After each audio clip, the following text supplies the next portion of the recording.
El hombrecito del azulejo, de Manuel Mujica Lainez. Los dos médicos cruzan el zaguán hablando en voz baja. Su juventud puede más que sus barbas y que sus levitas severas, y brilla en sus ojos claros. Uno de ellos, el doctor Ignacio Pirovano, es alto, de facciones resueltamente esculpidas. Apoya una de las manos grandes, robustas, en el hombro del otro y comenta: «Esta noche será la crisis». «Sí», responde el doctor Eduardo Wilde. «Hemos hecho cuanto pudimos. Veremos mañana. Tiene que pasar esta noche. Hay que esperar». Y salen en silencio.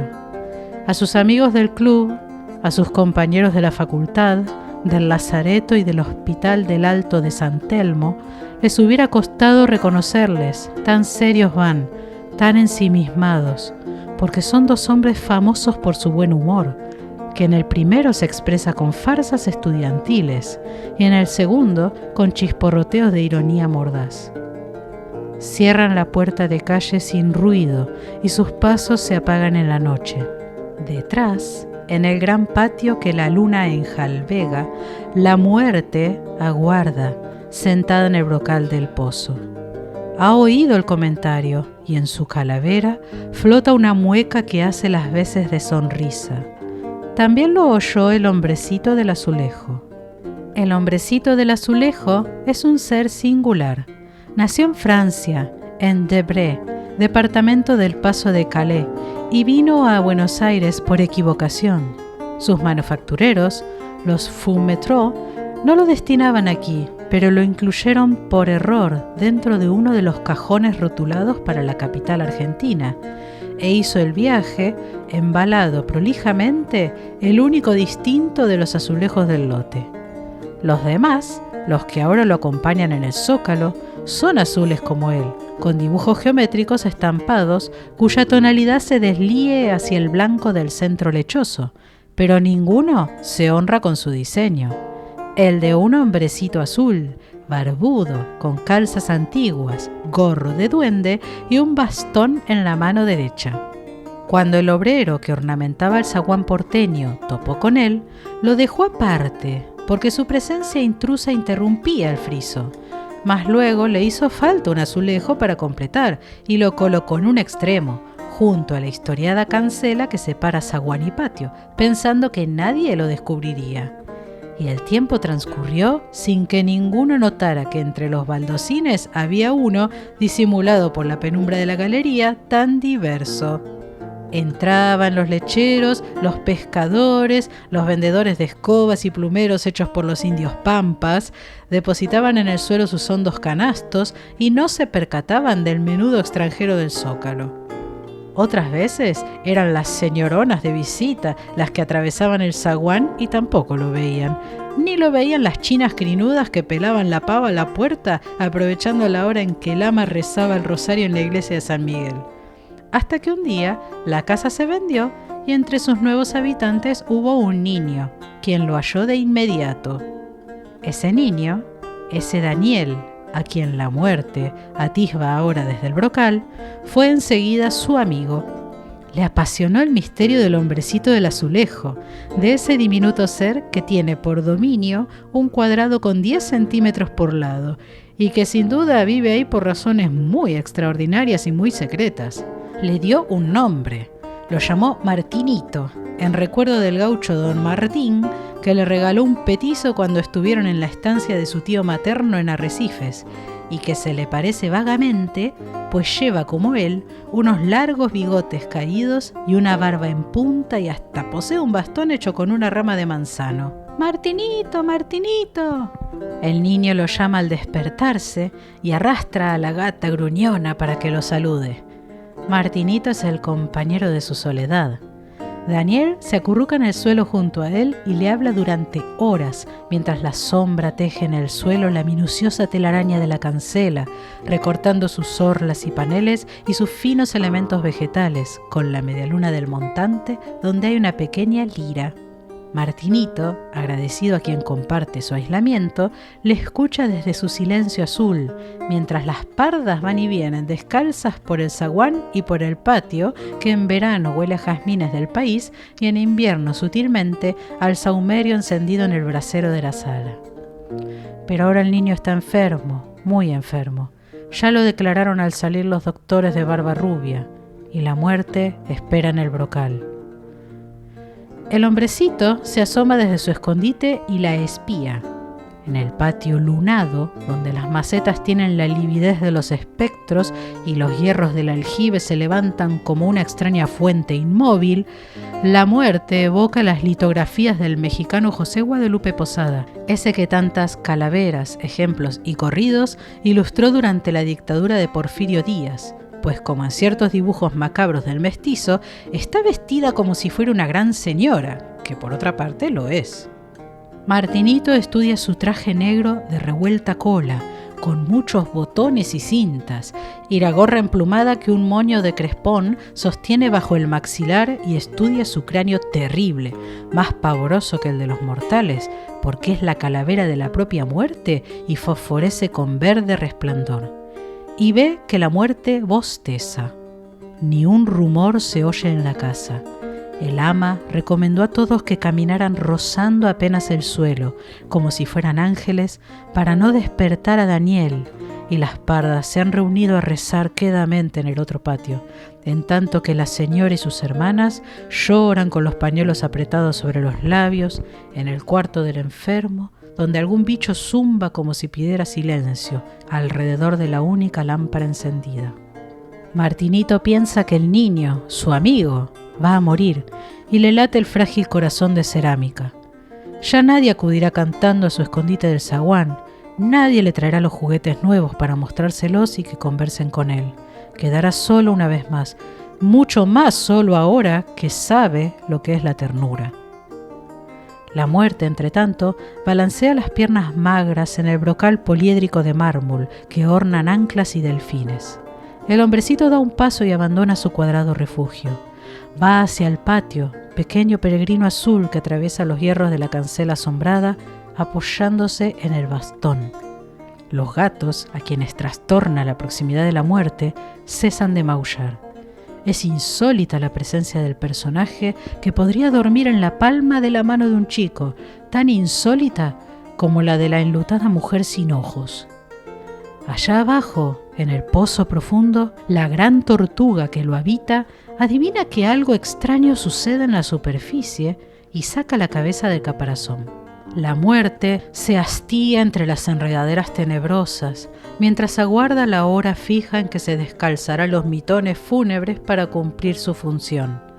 Desprende el relojito que cuelga sobre su pecho flácido y al que una guadaña sirve de minutero, mira la hora y vuelve a bostezar. Entonces advierte a sus pies al enano del azulejo, que se ha quitado el bonete y hace una reverencia de Francia. «Madame la Mort». A la muerte le gusta súbitamente que le hablen en francés. Eso la aleja del modesto patio de una casa criolla perfumada con alucema y benjuí. La aleja de una ciudad donde, a poco que se ande por la calle, es imposible no cruzarse con cuarteadores y con vendedores de empanadas.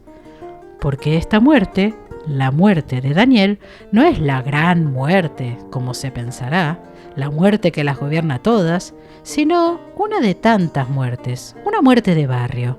Exactamente la muerte del barrio de San Miguel en Buenos Aires, y al oírse dirigir la palabra en francés, cuando no lo esperaba, y por un caballero tan atildado, ha sentido crecer su jerarquía en el lúgubre escalafón. Es hermoso que la llamen aún así, Madame la Mort. Eso la aproxima en el parentesco a otras muertes mucho más ilustres, que solo conoce de fama y que aparecen junto al baldaquino de los reyes agonizantes, reinas ellas mismas de corona y cetro, en el momento en que los embajadores y los príncipes calculan las amarguras y las alegrías de las sucesiones históricas. Madame la Mort. La muerte se inclina, estira sus falanges y alza a Martinito. Lo deposita, sacudiéndose como un pájaro, en el brocal. Al fin, reflexiona la huesuda señora, pasa algo distinto. Está acostumbrada a que la reciban con espanto. A cada visita suya, los que puedan verla, los gatos, los perros, los ratones, huyen vertiginosamente o enloquecen la cuadra con sus ladridos, sus chillidos y su agorero maullar. Los otros, los moradores del mundo secreto, los personajes pintados en los cuadros, las estatuas de los jardines, las cabezas talladas en los muebles, los espantapájaros, las miniaturas de las porcelanas, fingen no enterarse de su cercanía, pero enmudecen como si imaginaran que así va a desentenderse de ellos y de su permanente conspiración temerosa. ¿Y todo por qué? Porque alguien va a morir, y eso, todos moriremos, también morirá la muerte. Pero esta vez no. Esta vez las cosas acontecen en forma desconcertante. El hombrecito está sonriendo en el borde del brocal y la muerte no ha observado hasta ahora que nadie le sonriera. Y hay más. El hombrecito sonriente se ha puesto a hablar simplemente, naturalmente, sin énfasis, sin citas latinas, sin enrostrarle esto o aquello y, sobre todo, sin lágrimas. ¿Y qué le dice? La muerte consulta el reloj. Faltan 45 minutos. Martinito le dice que comprende que su misión debe ser muy aburrida y que si se lo permite, la divertirá, y antes que ella le responda, descontando su respuesta afirmativa, el hombrecito se ha lanzado a referir un complicado cuento que transcurre a 1000 leguas de allí, allende el mar, en Debré, de Francia. Le explica que ha nacido en Debré, en casa de los Fourmetreau, los manufactureros de cerámica, Rue de Poitiers, y que pudo haber sido de color cobalto, o negro, o carmín oscuro, o amarillo cromo, o verde, u ocre rojo, pero que prefiere este azul de ultramar. ¿No es cierto? ¿N'est-ce pas? Y le confía cómo vino por error a Buenos Aires y, adelantándose a las réplicas, dando unos saltitos graciosos, le describe las gentes que transitan por el zaguán. La parda enamorada del carnicero, el mendigo que guarda una moneda de oro en la media, el boticario que ha inventado un remedio para la calvicie y que, de tanto repetir demostraciones y ensayarlo en sí mismo, perdió el escaso pelo que le quedaba. El mayoral del tranvía de los hermanos Lacroze, que escolta a la señora hasta la puerta galantemente como un gentilhombre y luego desaparece correteando. La muerte ríe con sus huesos bailoteantes y mira el reloj. Faltan 33 minutos. Martinito se alisa la barba en punta y, como Buenos Aires ya no le brinda tema y no quiere nombrar a Daniel y a la amistad que los une, por razones diplomáticas, vuelve a hablar de Debré, del bosque trémulo de hadas, de gnomos y de vampiros que lo circunda y de la montaña vecina, donde hay bastiones ruinosos y merodean las hechiceras la noche del sábado. Y habla y habla.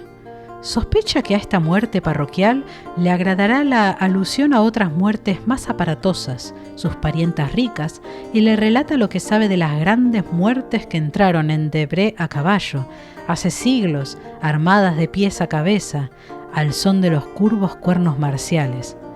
Bastante diferentes, n'est-ce pas, de la corneta del mayoral de Tranquay, sitiando castillos e incendiando iglesias, con los normandos, con los ingleses, con los borgoñones. Todo el patio se ha colmado de sangre y de cadáveres revestidos de cotas de malla. Hay desgarradas banderas con leopardos y flores de lis que cuelgan de la cancela criolla. Hay escudos partidos junto al brocal y yelmos rotos junto a las rejas, en el aldeano sopor de Buenos Aires, porque Martinito narra tan bien que no olvida pormenores. Además, no está quieto ni un segundo y al pintar el episodio más truculento introduce una nota imprevista, bufona, que hace reír a la muerte del barrio de San Miguel, como cuando inventa la anécdota de ese general gordísimo, tan temido por sus soldados, que osó retar a duelo a Madame Lamort en Normandía, y la muerte aceptó el duelo. Y mientras éste se desarrollaba, ella produjo un calor tan intenso que obligó a su adversario a despojarse de sus ropas una a una, hasta que los soldados vieron que su jefe era en verdad un individuo flacucho que se rellenaba de lanas y plumas como un almohadón enorme para fingir su corpulencia. La muerte ríe como una histérica, aferrada al forjado coronamiento del aljibe. Y además, prosigue el hombrecito del azulejo. Pero la muerte lanza un grito tan siniestro que muchos se persignan en la ciudad, figurándose que un ave feroz revolotea entre los campanarios. Ha mirado su reloj de nuevo y ha comprobado que el plazo que el destino estableció para Daniel pasó hace 4 minutos. De un brinco se para en la mitad del patio y se desespera. Nunca había sucedido esto, desde que presta servicios en el barrio de San Miguel. ¿Qué sucederá ahora y cómo rendirá cuentas de su imperdonable distracción? Se revuelve iracunda, trastornando el emplumado sombrero y el moño, y corre hacia Martinito. Martinito es ágil y ha conseguido, a pesar del riesgo y merced a la ayuda de los delfines del mármol adheridos al brocal, descender al patio y escapa como un escarabajo veloz hacia su azulejo del zaguán. La muerte lo persigue y lo alcanza en momentos en que pretende disimularse en la monotonía del zócalo. Y lo descubre, muy orondo, apoyado en el bastón, espejeantes las calzas del caballero antiguo. «Él se ha salvado», castañetean los dientes amarillos de la muerte, «pero tú morirás por él». Se arranca el mitón derecho y desliza la falange sobre el pequeño cuadrado en el que se diseña una fisura que se va agrandando. La cerámica se quiebra en 2 trozos que caen al suelo.